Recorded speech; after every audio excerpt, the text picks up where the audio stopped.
हरे कृष्णा। बृहद नारदीय पुराण में कहा गया है, तुलसी विना य क्रियते न पूजा, स्नानम तत यत तुलसी विनकृतम, भुक्तम न तत यत तुलसी विनकृतम, पीतम न तत यत तुलसी विनकृतम।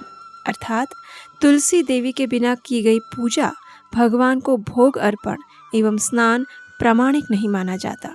तुलसी के बिना कुछ भी खाने या पीने योग्य वस्तु भगवान स्वीकार नहीं करते। वैदिक संस्कृति में तुलसी को हरि प्रिया कहा गया है। भक्ति पथ में अग्रसर होने की इच्छा रखने वाले किसी भी भक्त को वृंदा देवी या तुलसी देवी की कृपा के बिना वृंदावन में प्रवेश प्राप्त नहीं हो सकता। और इसीलिए तुलसी सेवा के महत्व को हम सब जानते हैं। लेकिन समस्या वहाँ आती है जब हम देखते हैं कि सर्दियों में बहने वाली शीत लहर तुलसी के पौधे को नुकसान पहुँचाती है और परिणाम स्वरूप कई बार हमारे घर में, गमले में या उद्यान में रखे गए तुलसी के पेड़ सूख जाते हैं। तो चलिए आज हम आपको बताते हैं कि सर्दियों में तुलसी देवी की सेवा कैसे की जाए। लेकिन हाँ, इससे पहले अगर अभी तक आपने हमारे चैनल को सब्सक्राइब नहीं किया तो तुरंत कीजिए और इस वीडियो को लाइक करके अधिक से अधिक लोगों तक पहुंचाने में अपना योगदान दीजिए।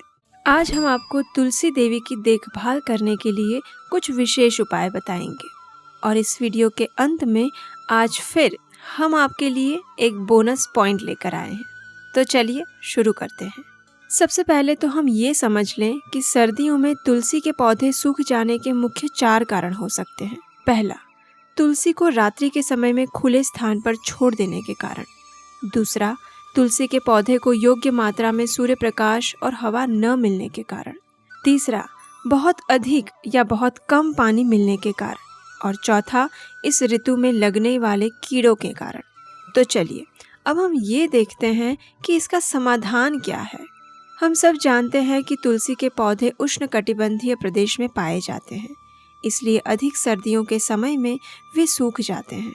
सबसे पहले तो जब सर्दियां बढ़ जाएं और शीत लहरें तीव्र हो जाएं, तो तुलसी को कभी भी बाहर खुले स्थान पर ना छोड़ें। विशेषकर रात्रि के समय में गिरने वाली ओस की बूंदें और कोहरे के कारण तुलसी पत्तियों को सबसे अधिक नुकसान पहुंचता है। कई बार रात्रि के समय बारिश भी आ जाती है, जो कि तुलसी के पौधे के लिए अत्यंत नुकसानदेह होती है। इसलिए प्रयास करें कि सर्दियों की ऋतु में रात्रि के समय तुलसी के गमले को घर के अंदर या कमरे में रख दें। यदि वे बाहर ज़मीन में लगाए गए हैं तो उन्हें सूती कपड़े या किसी भी स्वच्छ कपड़े से ढक दें।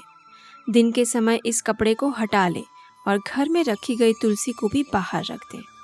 दूसरा, तुलसी के पौधे को हमेशा खुली हवा और सूर्य प्रकाश में ही रखें।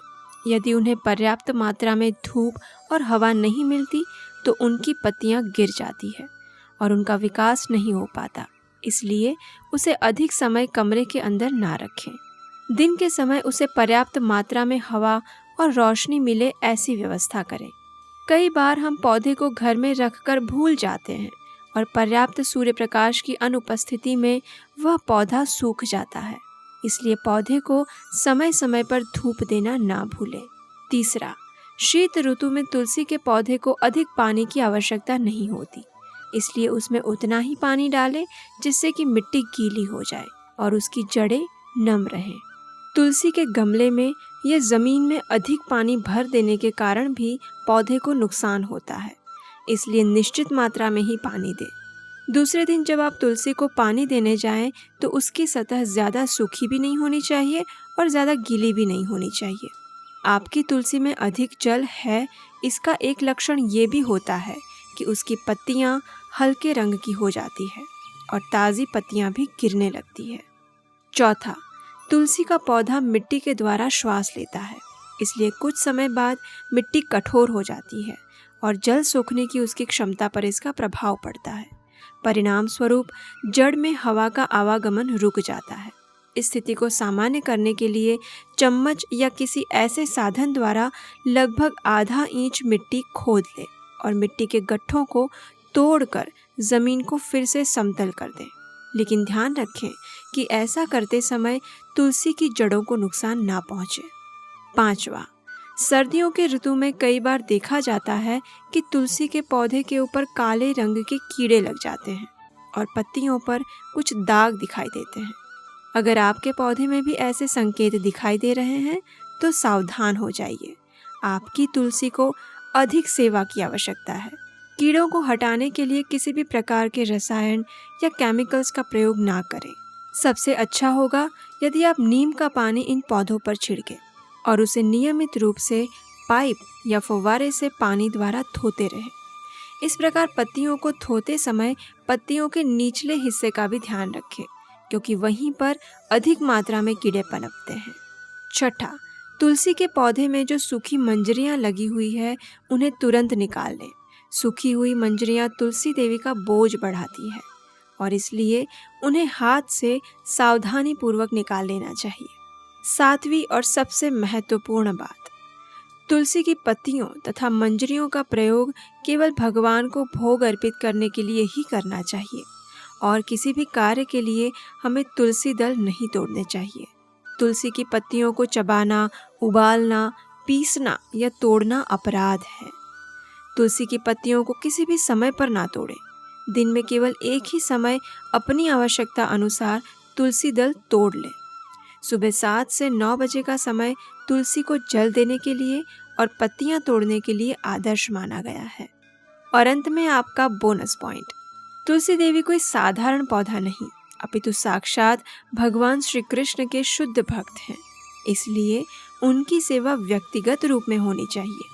जहाँ भगवान श्री कृष्ण की भक्ति होती है और जहाँ धर्म के 4 नियमों का पालन होता है, वहाँ तुलसी देवी सदा निवास करती है। इसलिए भगवान के प्रति आपकी भक्ति में जितनी तीव्रता और निष्ठा बनी रहेगी ना, उतनी ही तुलसी देवी की कृपा आप पर बनी रहेगी और वे कभी भी आपके घर को छोड़कर नहीं जाएगी।